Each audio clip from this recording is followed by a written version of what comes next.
12 Things No One Told Me About Sex After Rape by CJ Hale from www.fortrefuge.com. Trigger warnings for sexual assault.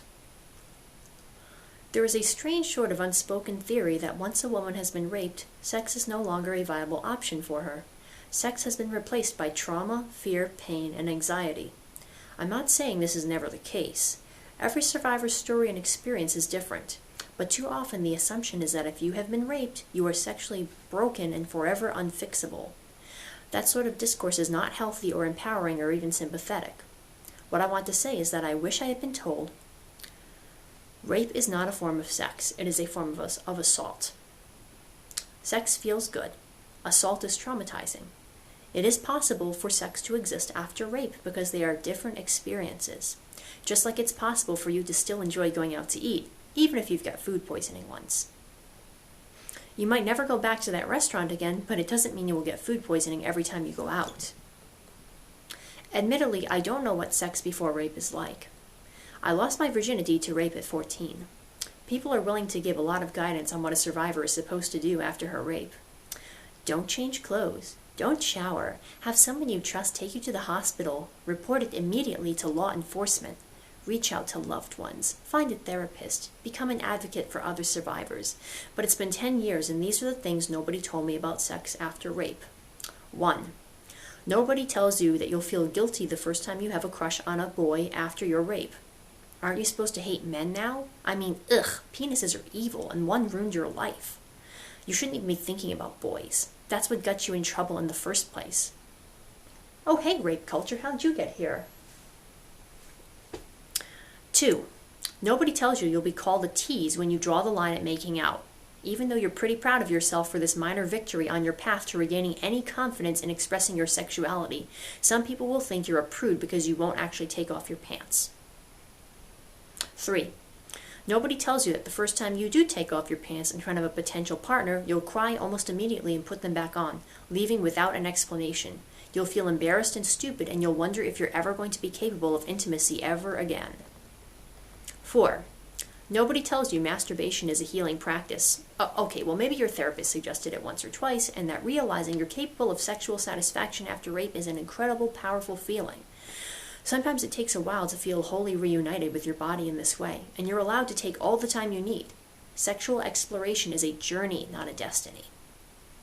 5. Nobody tells you that your PTSD symptoms will be scoffed at, your boundaries will be called arbitrary, and you'll be accused of wielding sex as a weapon and putting yourself on a pedestal. Somebody should tell you that people who say these things are the worst type of people to be around. They have no right to make you feel ashamed. But they will. If they have the potential to get angry about the choices you make about what you do with your body, they are not worth your time or energy or thought or love. But nobody tells you that. 6. Nobody tells you that the rape talk will be a thing that has to happen before any romantic relationship gets too serious. Nobody lets you know that immature men will freak out and refer to your rape as baggage when they cut things off. And unfortunately, nobody mentions that some men will hold your hand and weep with you when you tell them because they can't believe anyone would be capable of hurting you. 7.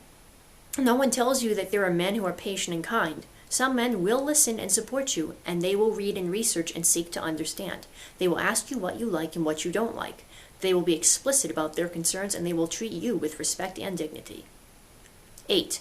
No one tells you that the first few times you try sex again, it might not go well.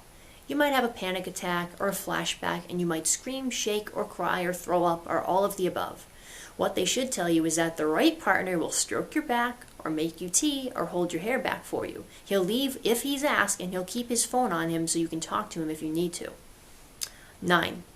Nobody tells you that the first time you successfully, enjoyably have sex again, it is empowering and freeing and overwhelming. Even if it only lasts 2 minutes, it will feel like an enormous victory. You'll be happy in a way you weren't sure you would be happy again. 10. Nobody tells you that it doesn't work that way every time. PTSD isn't cured by one blissful experience, and anxiety is a bitch. Sometimes you will burrow deep down in your comforter and wish you could just be normal and have normal sex like a normal person. And it is frustrating, but you will remember that one bad experience does not negate your ability to have future good experiences, and you will drink your tea and feel better. 11. Nobody tells you that people are capable of loving you after you've been raped, and that you are capable of loving them back. You are allowed to be fearful, but you are also allowed to trust again. Your healing process is your own, and regardless of how you get there, know that as long as you are taking care of yourself, nobody has any right to tell you differently. 12. Nobody tells you that just because he's the first boy you slept with since your rape, it doesn't mean you have to fall in love with him. You don't owe anyone else your love or happiness or body. You can be thankful and appreciative and comfortable. But if he's not the one, don't settle just because he treated you better than your rapist. You're going to have good days and bad days. You're going to have good sex and bad sex, but you're still alive, and I just thought maybe someone should tell you. Quote from Albert Einstein: "A person who never made a mistake never tried anything new."